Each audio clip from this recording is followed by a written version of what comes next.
Hello, hello, hello. Long time no see. So today I wanted to go ahead and share my birth story. In my opinion, I had a good birth experience. And of course, you can be the judge of that after you hear the story. As you can see, I have a special guest with me today. She's hungry, so we're gonna feed her. I'm also pumping. So it's a lot of going on, but not a lot going on in this moment, okay? But I'm excited. I've been wanting to share the story for a while. I've been wanting to share the new mommyhood journey for a while, and I think I'm finally in a place where I'm comfortable enough to start sharing it. And I don't know. I feel like there's just a lot to be said, and not everything is on the internet, but not that I'm gonna share every single detail of my life, but I do want to start opening up a bit more because maybe it'll help someone. Maybe there's someone else that can relate to this, or maybe you'll know someone that can relate to this. So let's go all the way back to November. My daughter was due November 23rd, 2025. On November 24th, I was like, okay, where you at, girl? So on that day, I remember it like it was yesterday. That morning I had some tea. I forgot the name of it, but it's a tea that my friend recommended, and I saw it everywhere that it's supposed to like help induce labor. So I drank a big old jug of that tea. Around 11 a.m. that day, I met up with my mom, and she brought me some castor oil because her not pediatrician, she ain't got no pediatrician. Her pedicurist recommended castor oil. So when she got to me, I actually took a spoonful of that. And then later in the day, we decided to go to the mall and go for a walk because people do that. People go for walks at the malls. And so we were going to be those people. And while we were there, we met up with my other sister who at the time had a 6-month-old. He's going to be 1 year old in May. But at the time, he was 6 months. And we decided to just go walking. We walked, and at some point, we went to the kids' play area in the mall. And there was a little girl there playing with my nephew. And poor little girl, my nephew pulled her hair. And it wasn't funny, but we couldn't help but chuckle a little bit because it was so unexpected. But the little girl was all right, y'all. Her mom was okay. But in that moment, it was like, no, don't grab that little girl hair.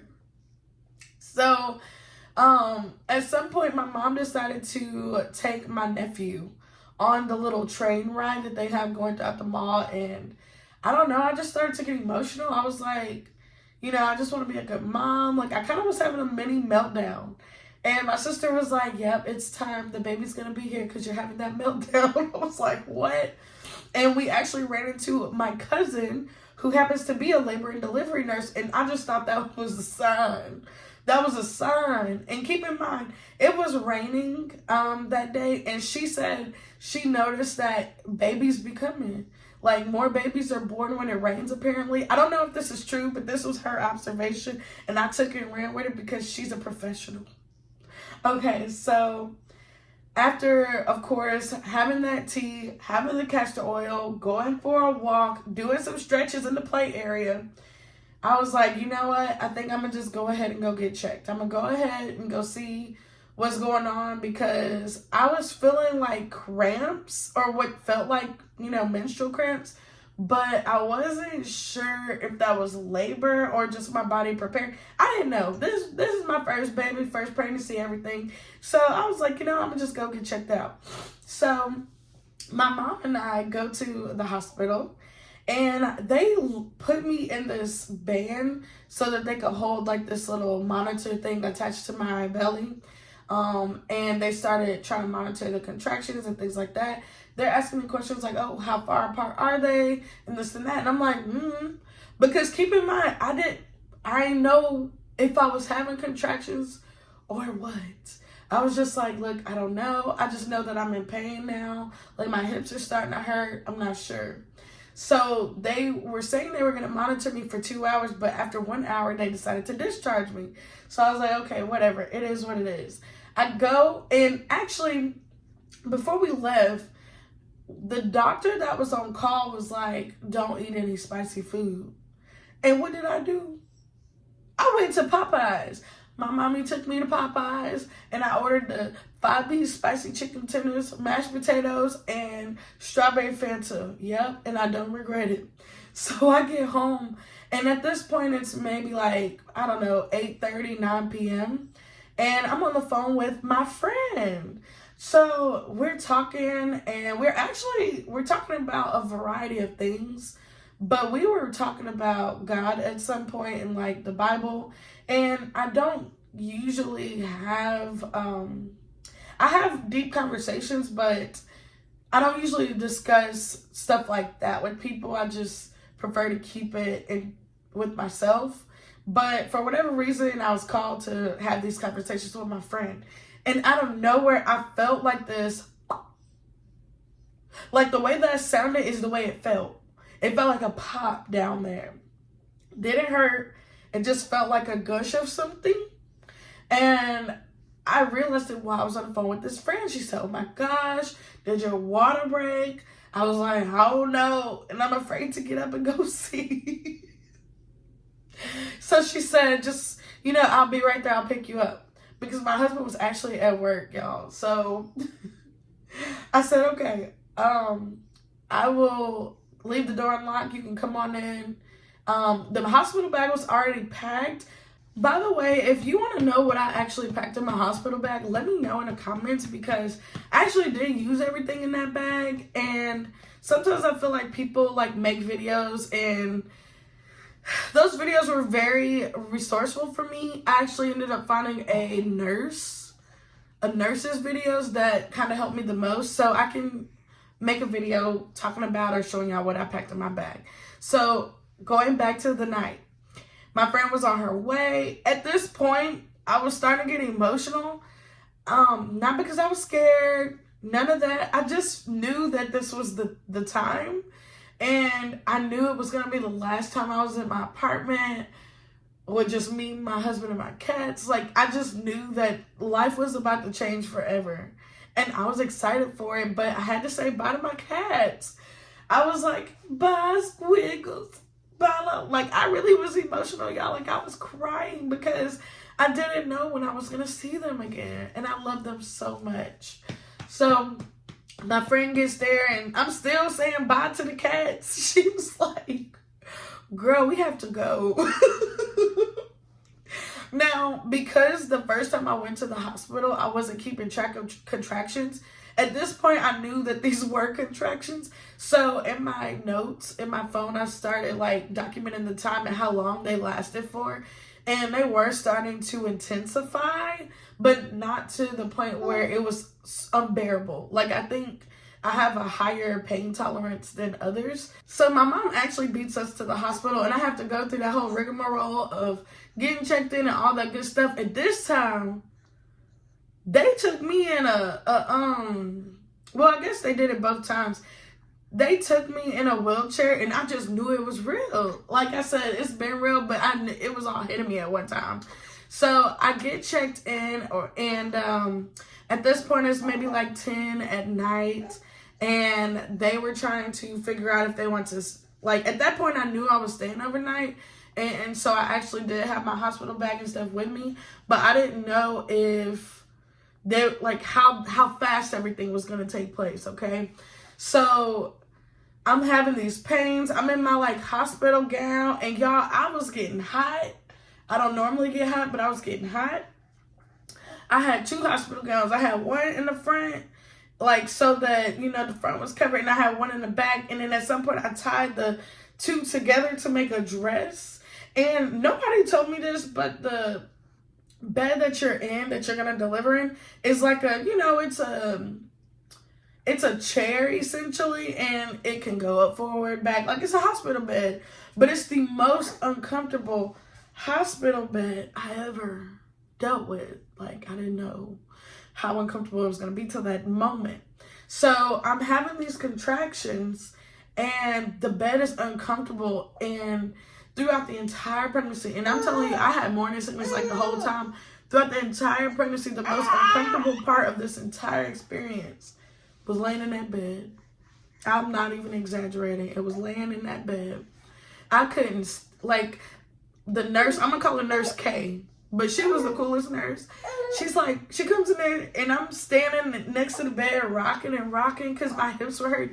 She said, "Mama, girl, what are you doing? You're supposed to be relaxing. You're supposed to be laying down."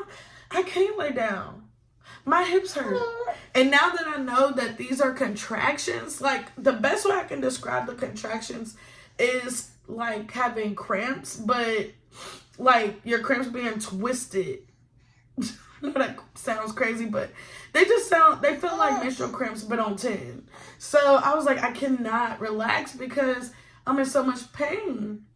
So I want to say by about midnight, they were like, okay, we're definitely admitting you. We're going to go ahead, like, you want the epidural, so we're going to go ahead and get you set up for all that. And my friend was here the whole time. At this point, my husband was there, and my mom was there still. So my friend had to leave the room. Actually, everyone had to leave the room for them to do the epidural, which I don't know. I should have did a little more research prior to this day. But I think not knowing what I was going into also made this a better experience because I didn't have any preconceived notions to freak me out. So, you okay, baby? You sleepy, huh? You sleepy, huh? Yeah, so they do the epidural in my back, and I had to be very still. Nurse K was in front of me, like, helping me do breathing exercises, and it was done real quick. Maybe, like, 15, 20 minutes later, I felt the difference. Like, I felt mellow. I couldn't feel anything from, like, my hips and below, and honestly, if I had another baby, I would do it all over again because I don't regret it. So I felt so good. Like, at this point, my friend had left, and it was just my husband and my mom there. And the nurse came in and was like, okay, you're now, let me see, how dilated was I? When I officially got admitted, I think I was at 3 centimeters dilated. About an hour or two after the epidural, I was at about 5 centimeters. So they were like, okay, we're going to allow you to, get some rest. This might be the last time you get some good sleep. They wasn't lying. I was allowed to get some rest, and they were going to come back at like 7, 8 in the morning and see how dilated I was. So that's what happened. I was watching some TV on my tablet. Because it was Christmas time, I was watching like when I was baking Christmas shows. It was beautiful. It was great. And, we went to bed. 8 o'clock rolls around. And this is now the 25th, okay? So 8 a.m. rolls around, and I'm still 5 centimeters dilated. So they were like, the doctor is going to come in and break your water. So at this point, I'm like, was my water ever going to break? And she said, probably not. I was flabbergasted. Excuse you. She's over here burping.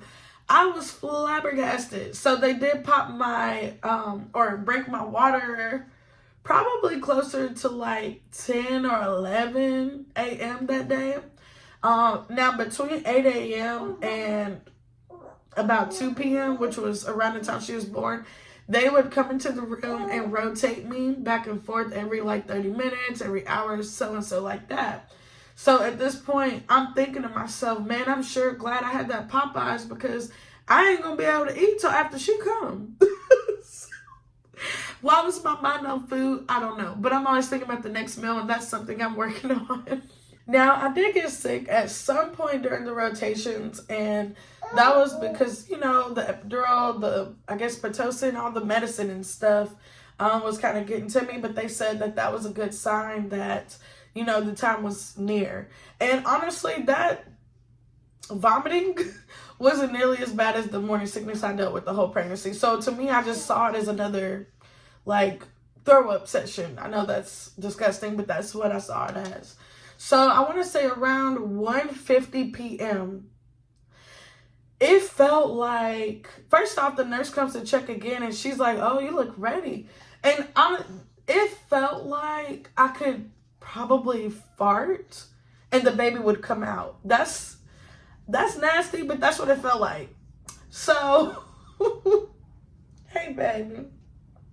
So, out of nowhere, like, they start turning on these lights. The nurses were all getting prepared. The doctor was getting prepared. And they're like, yeah, we're about to have a baby. I was like, woohoo. So, in this moment, we're, like, getting ready. And my husband, he actually had to work that day. And I was so sad because, like, minutes before having a baby, I was like, you're still gonna go to work? Like, I was so sad. But it's like he was gonna be off for the next 3 to 4 days, I think. So I was like, it's okay. You know, the baby's gonna get here before you gotta go to work. Like, it's gonna be fine. I was just sad because I wanted him to be with me that night. But it works out. You just gotta keep listening. I know I keep going on side tangents, but we're gonna get there. So, in the shows and the movies, like, people are screaming and doing all this extra stuff. So I'm thinking that's how I'm about to be. Like, I'm thinking I'm about to be holding my mama hand, holding my husband hand. And that just wasn't the case. They're like, go ahead and relax. Go ahead and, like, put your hands under your thighs. Hey, baby. Go ahead and put your hands under your thighs and just breathe. And when we say push, you'll push. They're like, it's going to feel like you have to use the bathroom. That's okay. Just, you know, push. Or I started pushing. At this point, I'm pushing every time they tell me to push. I'm breathing. Like, I'm just trying to stay calm because really I wanted this experience to be good and I was going to make sure it was that way. At some point, the doctor was like, okay, don't push, hold off. And I later found out in that moment, like, as I was pushing the baby out, I guess the umbilical cord was trying to, like, wrap itself, so he went to unwrap it.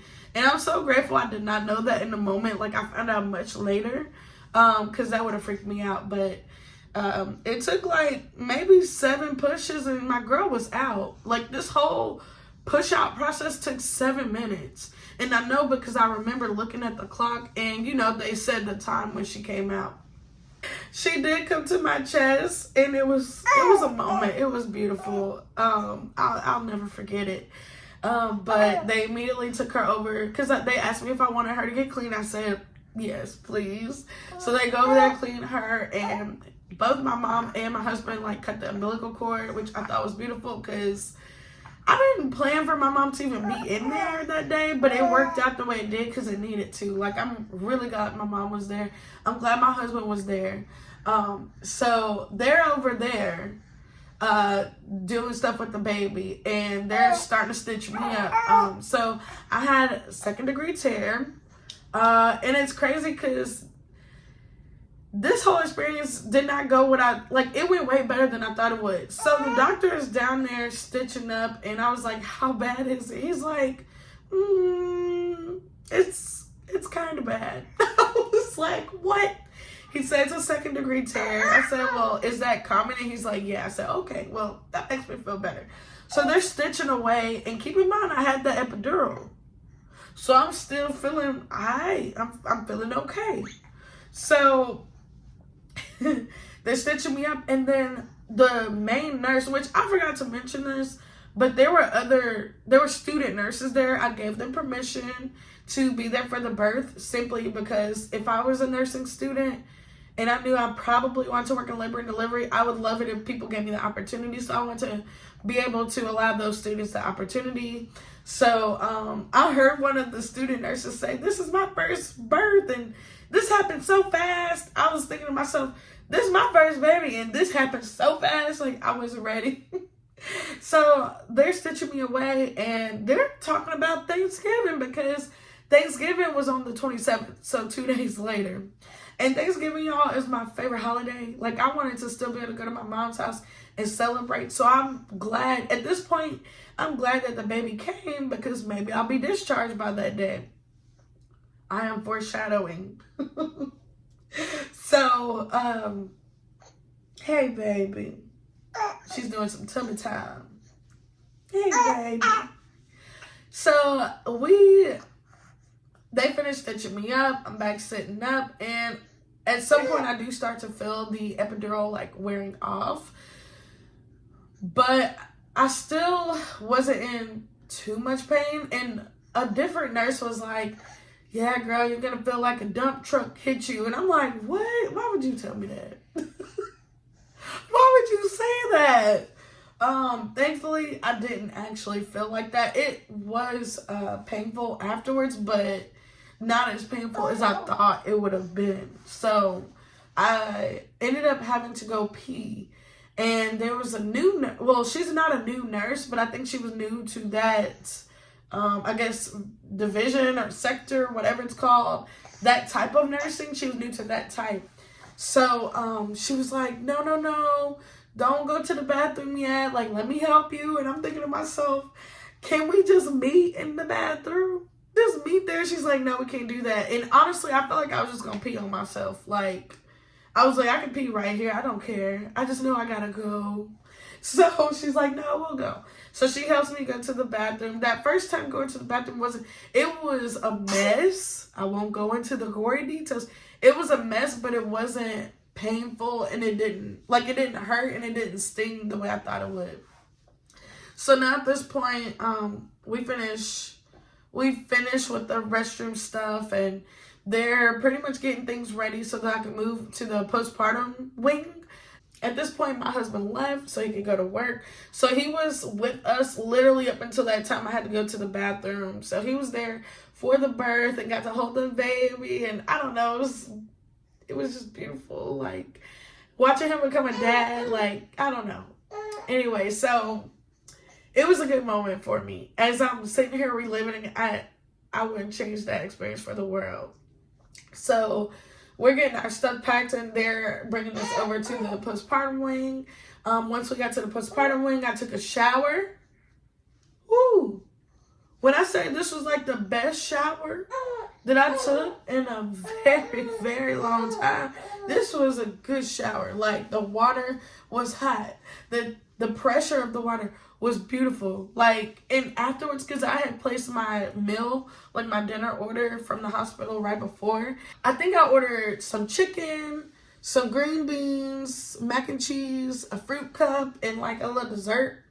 And that food was delicious. It was much better than I thought it was going to be. So at this point, my mom had to leave to go handle some family stuff because we did have people coming in for Thanksgiving, and she had to get everyone situated. So my friend, the friend that brought me to the hospital, she was coming back, and she got to meet the baby when the baby was only like 6 hours old. She's like, oh, you look like your mommy. I was like, she do. She look like me. So just a light-skinned version. So she hung out with me for a while, and that was nice. Now, this entire time I was in the hospital, I did not turn on the hospital TV because, I don't know, I'm so used to streaming. Like, I'd rather just turn my tablet on and watch Netflix and stuff. So that's kind of what I did. After my friend left, my husband came back after work. And so I never was alone. There was always someone there, and they took over the shifts. Apparently, babies are supposed to poop within like the first 24 hours of being born. And at the 24-hour mark, Tiana hadn't like used it yet. So it was kind of delaying the discharge process. Now, prior to having a baby, I used to wonder, like, why in the world are people getting discharged so early? But now that I've had that experience, I'm like, dang, I could not wait to go home. Like, I just wanted to be in my own bed, and I just wanted to be around my familiar things. Like, I wanted to be around my stuff. Boo! Come on, boo. I am grateful that we were there for the 2 days. We officially got discharged on the 27th that morning. Immediately after getting discharged, because my dad had came into town. So my dad was the one who actually picked us up from the hospital. From there, we went home, got ready, went to my mom's for Thanksgiving. I know I probably should have been resting, but I couldn't. Went to my mom's for Thanksgiving, had a good time. Everyone got to meet the baby. Only my parents held the baby. And yeah, we since having the baby, we have continued our daily routine as such. For the most part, Tiana has been sleeping throughout the night every night since she was about 4 weeks old. So if you're interested and wondering like what we did to make that happen, let me know.